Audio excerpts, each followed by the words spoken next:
Catherine Ham, Brian Wilson, Brian Neiman, today's newsmakers, and you. The Morning Majority, 630. WMAL. It is 8:37.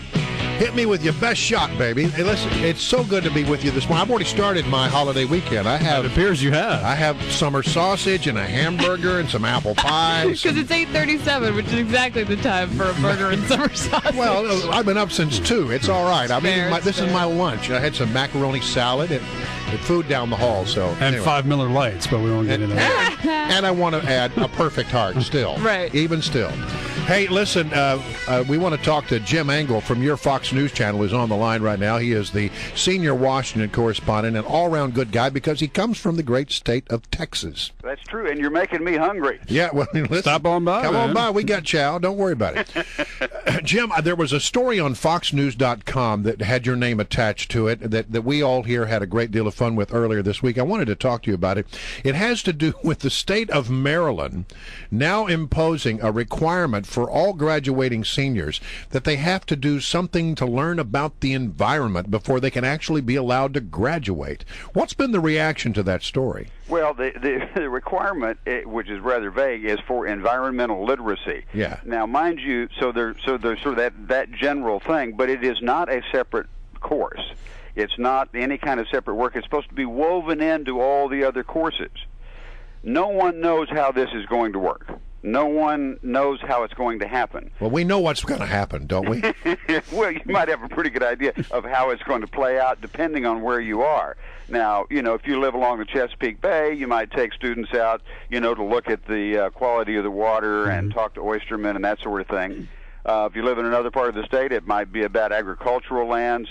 But the point is that the State Board of Education is issuing this edict. This is not an act of the legislature. This is the State Board of Education, but they leave it up to the local boards of education to figure out how to implement it. And so most of these local boards, not having any extra budget right now, will likely just turn to environmental groups and say, hey, you got anything to help us out with on this? Well, and in fact, there are environmental groups who are already ready. You bet they are. In case someone needed to turn to They them. probably had something to do with it to begin with. Well, it's quite possible, and they basically lay out things, and it's you hear references to limits on growth and that sort of thing. So that's what's like. But the other thing about it, Brian, is that look, what is it that we are now teaching, that the school boards are now teaching, that they can do without in order to inject this into the curriculum? That's a great point. And Yeah. that is one of the things people say, well, wait a minute, if you're going to do all this stuff, then what are you dropping instead? So that's one of the questions about this. There's no guidance on this. It is all very vague. They're the first state to do it, but there are 48 other states that are being encouraged. That's what I was going to ask you.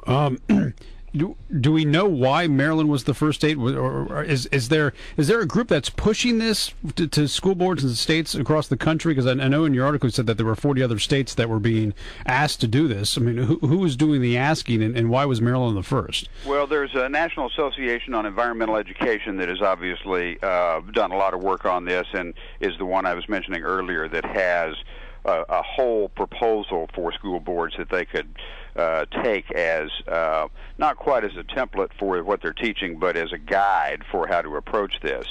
And I'm sure they're in part behind this. But there is a national movement to do this. The problem is you got to figure out, so what are they teaching? Mm-hmm. And if you're going to weave it into the coursework instead of having a separate course, then what are you losing instead? There are lots of questions about how this would work, but there are obviously groups that are pushing this to happen around the country.